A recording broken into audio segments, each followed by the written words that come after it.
The Popcorn Book by Tomie DePaola. Well, it's the weekend, and maybe that'll mean that you watch a movie as a family. I think we're hoping to watch Star Wars, which I said we were going to watch last weekend, and then we never did, and the whole week's gone by. Now Nicholas is actually watching the NFL draft, waiting to see one more Notre Dame player be drafted. So we might end up making some popcorn while we all watch the draft.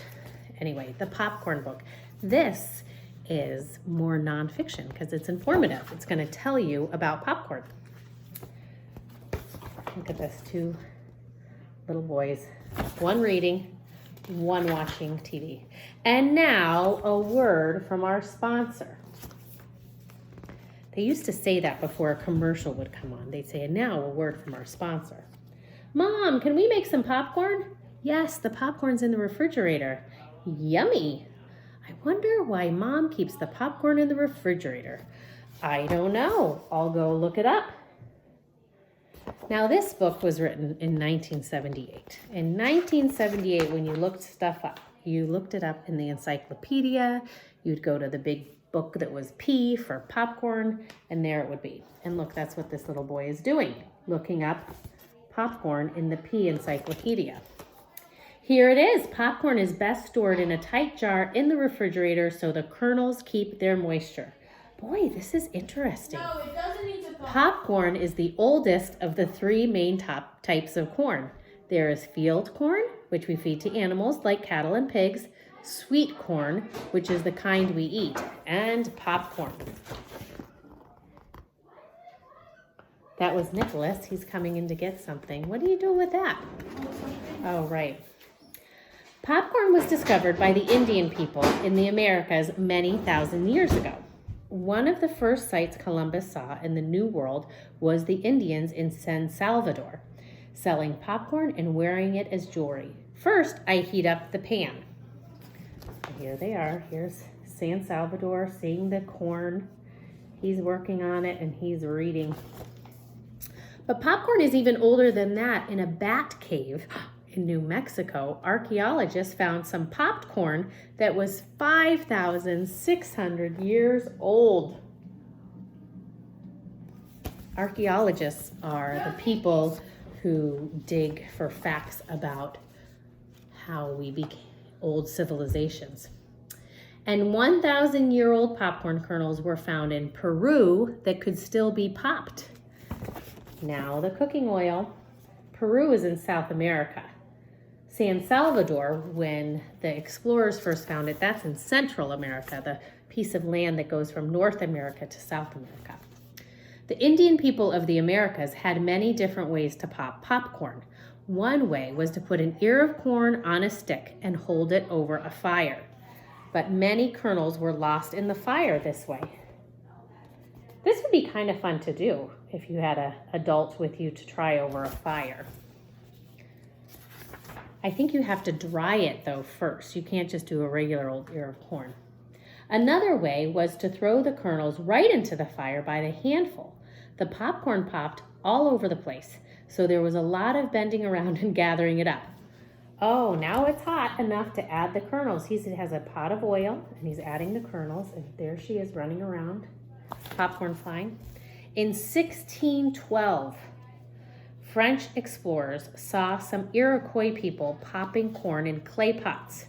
They would fill the pots with hot sand, throw in some popcorn, and stir it with a stick. When the corn popped, it came to the top, and the sand was easy. And was easy to get because they came to the top of the sand. I don't think I'd like sandy popcorn, but they must have figured out a way to eat it. The Iroquois people were fond of popcorn soup. Ooh, I wonder what that is. And he's saying soup. The Algonquins, who came to the first Thanksgiving dinner, even brought some popcorn in a deerskin pouch. The colonists liked it so much that they served popcorn for breakfast with cream poured over it. Today, Americans use 500 million pounds of popcorn each year. 30% is eaten at movies, circuses, ball games, and county fairs. 10% is saved for seed and sold to other countries, but 60% is popped right at home. Oh goody, the kernels are popping. That means the oil must be ready. People in the Midwest buy more popcorn than any other part of the United States. Milwaukee and Minneapolis are the top popcorn eating cities, followed by Chicago and Seattle. Most of the popcorn is grown in the Midwest too.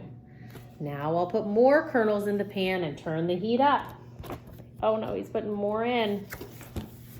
Here we go. Now, here's the part I read first. Popcorn is best stored in a tight jar in the refrigerator so the kernels keep their moisture.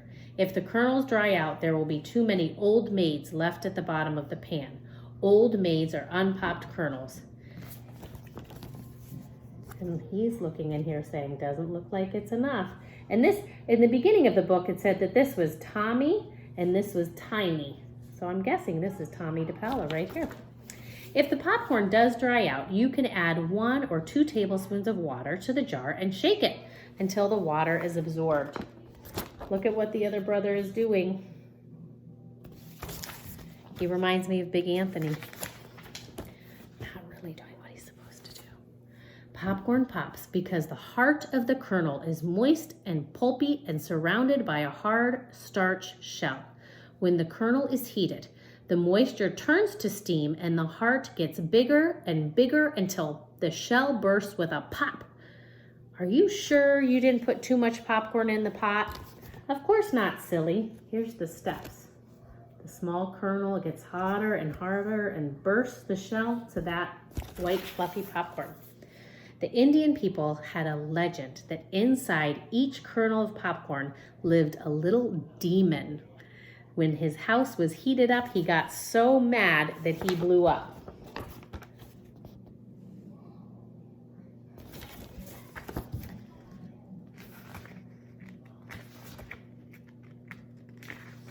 There are different kinds of popcorn. White holeless and yellow holeless are the ones most commonly sold in stores. The smallest type is called strawberry because it has red kernels and the ears look like strawberries. Rainbow has red, white, yellow, and blue kernels. It's sometimes called calico.